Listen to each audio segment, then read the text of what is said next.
I'm here at the Boom Room with Simon Wright for Drumline.net.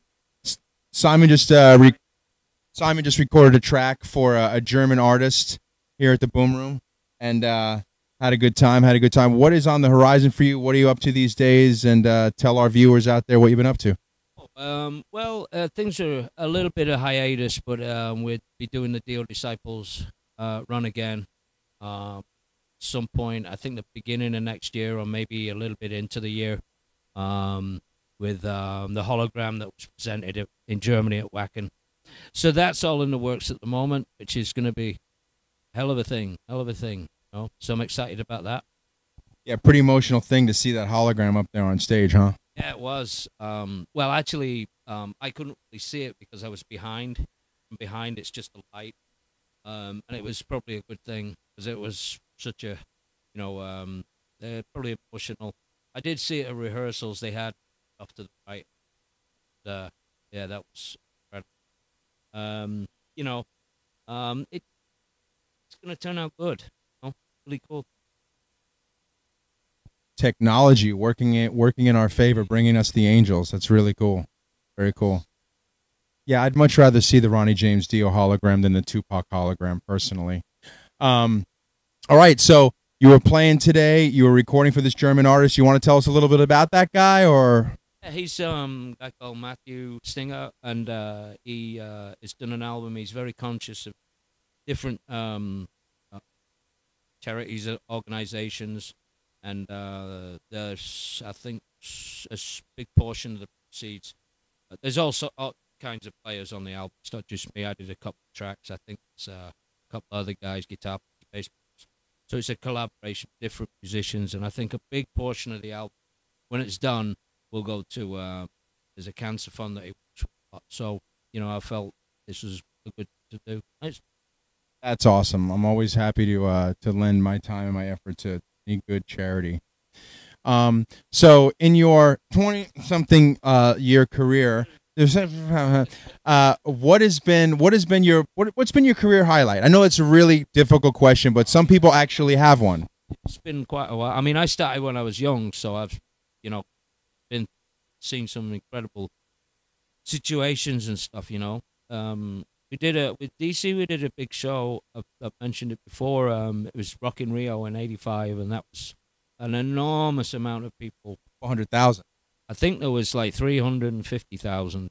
That's what I was told, which is a hell of a lot. You don't really get to see them because there's so many of them. It's went on for days. 50-foot photo.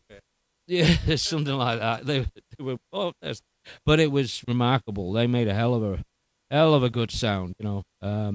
And there were other bands playing on that Rio thing as well and stuff. It was a great event. I think they still put it on. Yeah, stuff with Ronnie was amazing. We did a Wacken show that was we headlined. Cool. And they gave him a lifetime achievement award and stuff. That was a really special moment. And there's a whole bunch of others. I grew up listening to Dio and to you and Vinny on those records, and for me, just to have your friendship now is actually quite an honor, man. And for you to be here today was really, really cool. I know you're looking at me right now like, what the hell are you talking about?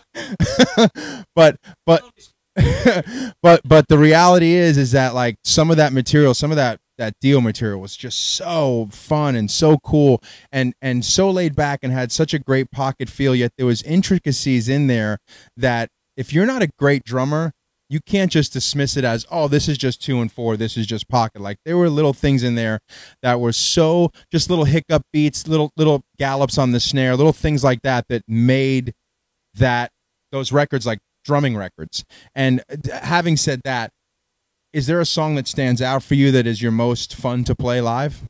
Oh, well, again, it's like what some of your best memories with in regards to Dio. Yeah, well, that's what I'm trying to say. I mean, there were so many songs that he wrote, like we all know. You've got your Sabbath years, your Rainbow years, Dio, obviously, Dio years. But, no, I mean, I like this. There's a whole bunch of them.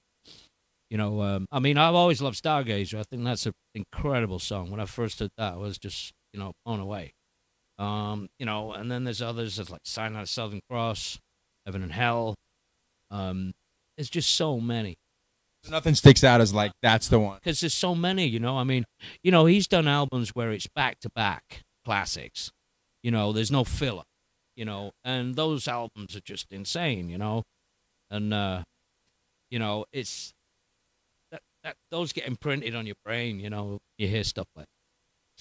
The other thing that I think about when I think about Dio is like all the trippy stage show stuff that must have went on, like the rehearsals for like different mechanical things, and does anything stand out? Because I know I saw Craig Goldie battling this mechanical spider. I think it was like this one of the Last in Line tour maybe. Yeah, that'd be Vinny doing that. But yeah. Have you seen the mechanical spider? I have seen it once, I think. The mechanical spider was like pretty. Spider? It was like this.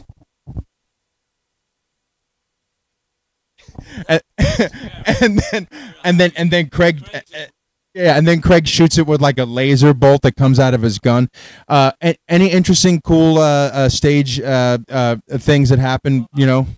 I was kind of at the tail end of those big theatrical. Right. When I first joined the band, it was Lock Up Balls. There was projection screens, and I was on a like 15, 16-foot riser next to Jens Johansson. He was a keyboard player, and there was stairs going up with the whale bones. It was amazing. Always a dragon. There were no dragon. No dragon. No dragon. No budget for the dragon at that point. Crystal ball. That came out from underneath the drum kit. There was like a space underneath the kit that iron bars that opened up. It was just amazing, really incredible. You know, it goes back to this thing we're doing now.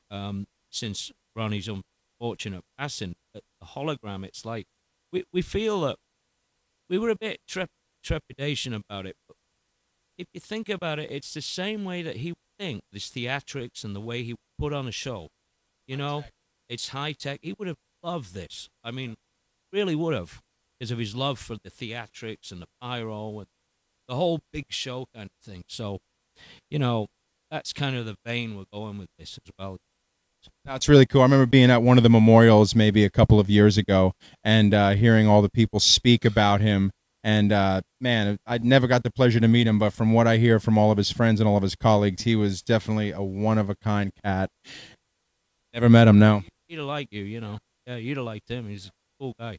Just so personable. Like everything that I hear from people, like you see so many up-and-coming artists and they don't have time for fans, or they talk smack to people.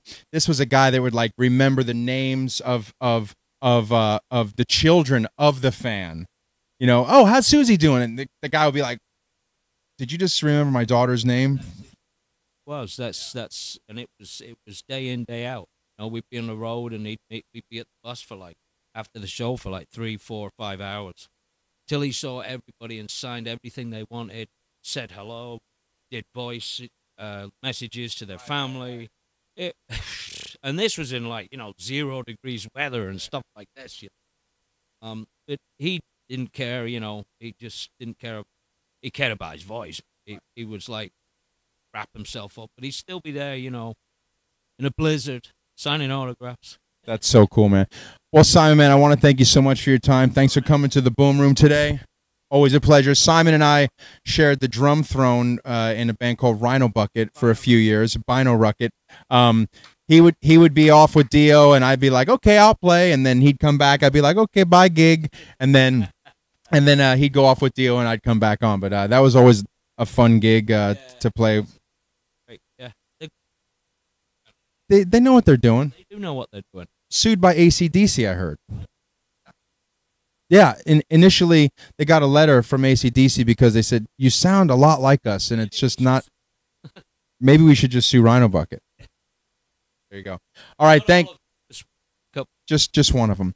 All right, you guys, thank you so much. Drumline.net, Mr. Simon Wright.